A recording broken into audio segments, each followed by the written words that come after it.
There's my boy Virgil. He wants to ask y'all to do something. Press the subscribe button in the notifications bell right below this video. Thank you. Thank you. Thanks, folks. Please subscribe, like, and share. Well, hello, everyone. Welcome to my channel. Well, I think this is Saturday. You know, you have to be living pretty relaxed not to be able to know what day of the week it is. But I think this is Saturday morning, maybe. I guess I should have checked before I turned the camera on. But anyway, don't forget to subscribe, like, and share. You know, yesterday we went to San Carlos, as everybody knows, and we did our little things that we needed to do. And, of course, we went by the hospital, helped the mama of the boy that's got dengue. Perfect timing, because of course, she'd been buying meds and so forth. She had nothing. And it was a good thing. You know, we did our part. I know some people say that throwing money at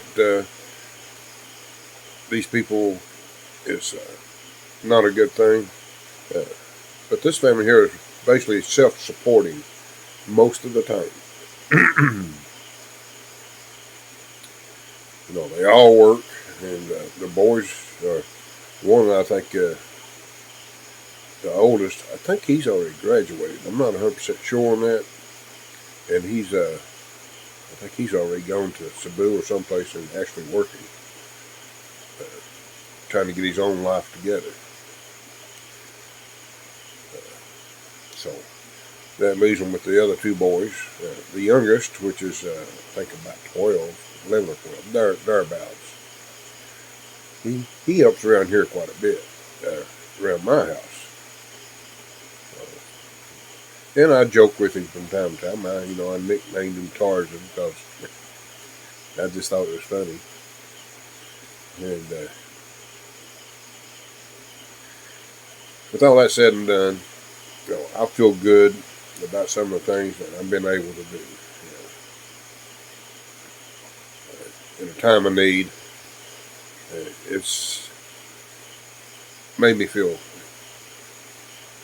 comfortable about my place in life. So I couldn't do this when I lived in the States. I actually volunteered with an organization there, and it just wasn't the same as it is here. So I helped put food boxes together there at that organization and delivered them once a month to the elderly and disabled. And I think we had about 150 houses I delivered to each month. And that was satisfying. It's not the same as what I do here. I guess it's because here it's focused more on kids wanting to get a start in life. You know, have opportunities. And I have actually opened the door for that. I can think of one young lady that graduated high school and went to college. And, she's actually a teacher. She's got her career up and running. And we was a contribution to that. We helped her along, give her that boost that she needed, her desire, her dream. Feels pretty good to do that. Give you a little idea. That's some of the things, I haven't mentioned that I've done in the past. I've helped several kids get that little jump start, open those doors of opportunity. And that's a good thing. Now, let's get down to what's going on around my world right now. Yesterday, when we got home, we got an electric bill. As y'all know, I supplement our electricity here with solar. Of course, that bill covered from June 11th to July 11th. That's also in the month that we had company from Cebu and people staying here. And, our well pump runs just about 12, 14 hours a day. There were days that we used close to 4,000 gallons of water.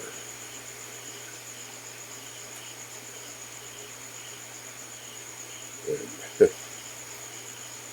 that's a lot of water. But I'm not complaining. What I am complaining about is, just this year alone, I'm going to go back to January.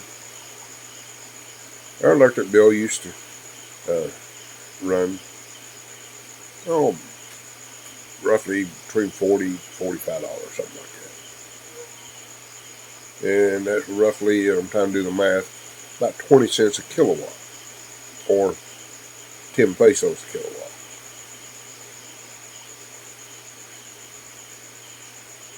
Now, that same electric bill is over $100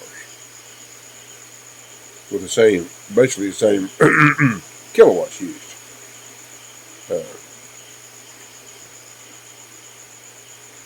And I done the math. I looked at the kilowatts and the final what we have to pay. Instead of being 10 pesos, it's almost 17 pesos. We went from paying 20 cents to 34 cents. Big difference per kilowatt. So, given that, starting, it's too late in the year for us to put enough money together for me to upgrade my solar. It's just not going to be possible because, everybody knows I'm on Social Security. That's it. That's the only source of income I've got. So starting January, we're going to reorganize our budget and see if there's any way we can cut some corners and focus on putting money together to upgrade our system. I really need to put another group of panels up, and I need to change my inverter out. And I do need to add some more batteries. It's not going to be a big expense. Let me try to do this in my head. The inverter is the one I want to replace it with, the one I've got now, which will give me a lot more efficiency. We're looking at close to almost $600 for that inverter, which I can get probably $150 out of the one I'm using now when I sell it. So I'm needing roughly around $500 to replace the inverter. Another group of solar panels, I'm trying to do the math on that, that's going to be probably another $500. So we're looking at $1,000 for that. And I need to upgrade my batteries. And that's probably going to be another $1,000. Which, I still haven't sold my lead acid batteries, which would offset the cost of that. Looks like it's going to be very difficult to sell those because of my location. Because those things are very heavy. They weigh roughly 55 kilos, which is 120 pounds, roughly. I haven't done the exact math on that, but that's pretty close each. And the cost of the LiFePO batteries, I've noticed that they've taken a pretty good increase since I've bought the two I've got. So, I'm looking at roughly, I need to invest between $200 and $2,500, depending if the prices stay stable. And that's going to take me the better part of next year to save. So I'm looking at a year to year and a half before I can do the upgrades. In the meantime, I'm going to have to pay these higher electric bills. Which, I'm not really complaining because, at least we can pay it. And my wife was talking with the neighbors, and looked like some of them are going to basically turn their lights out because it's beyond what they can pay and put food on the table. And we're talking about electric bills that's probably been on the extreme side, $10 or $12 a month, and they can't afford that.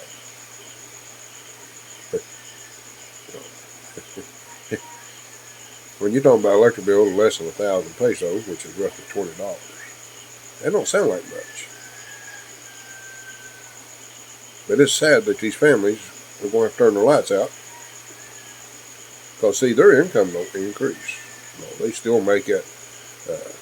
They're working the sugarcane fields, 175 pesos a day, which is roughly a little over $3 a day.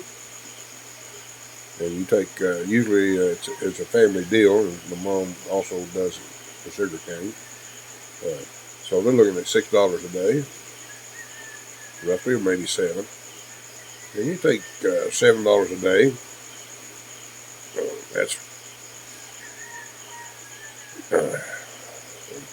roughly $40 a week, $45, something like that. They only make $200 a month, so you take $10 out of that, that leaves them $190. Of course, groceries, food, and they don't have refrigeration, so they have to buy their food basically. They want meats on a daily basis. They have to buy just enough for the meal.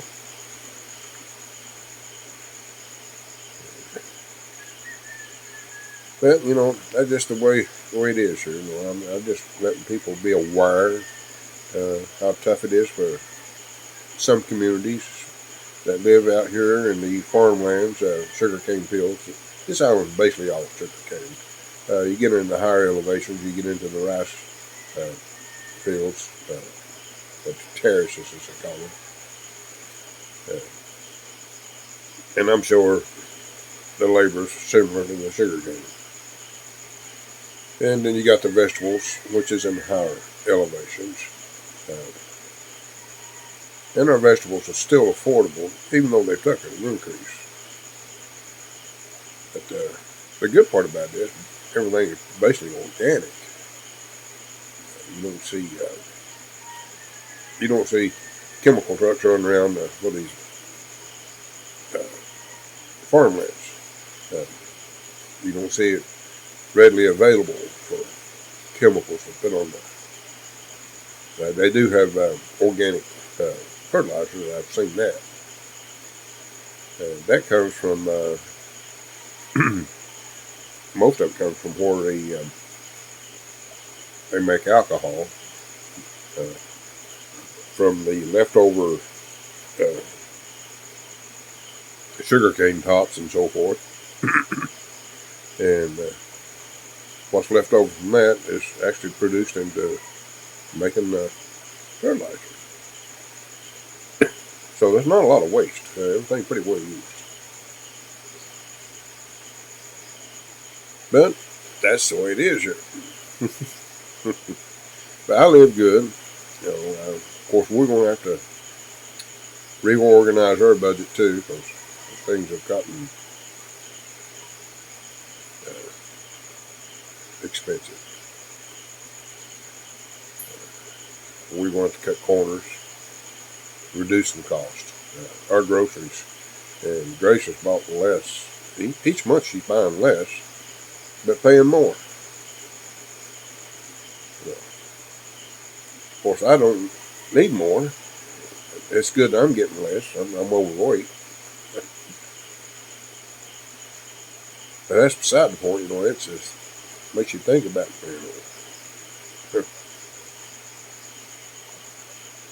They got to be another way. People shouldn't have to sacrifice some of the comforts in life far as what I'm talking about comforts, I mean, they are actually necessities. You know, you got to eat to survive.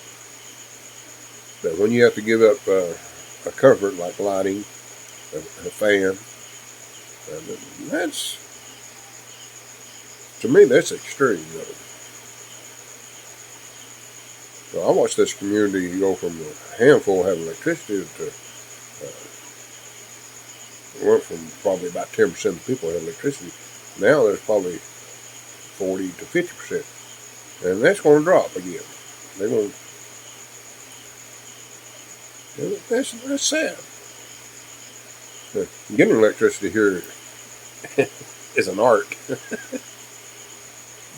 Believe it or not, you have to go to school. You have to take a one-day seminar before you can get approved for electrical connection, not counting the inspections. When we was confronted with that, I said, well, that's a new one. But anyway, folks, I appreciate you listening to me ramble on and let you know. I'd like to fill you in. Our young man, it's possible if his platelets improve, they've got his temperature under control. But if his platelets improve, it's possible he might get to come home. Of course, you know, we just have to wait and see.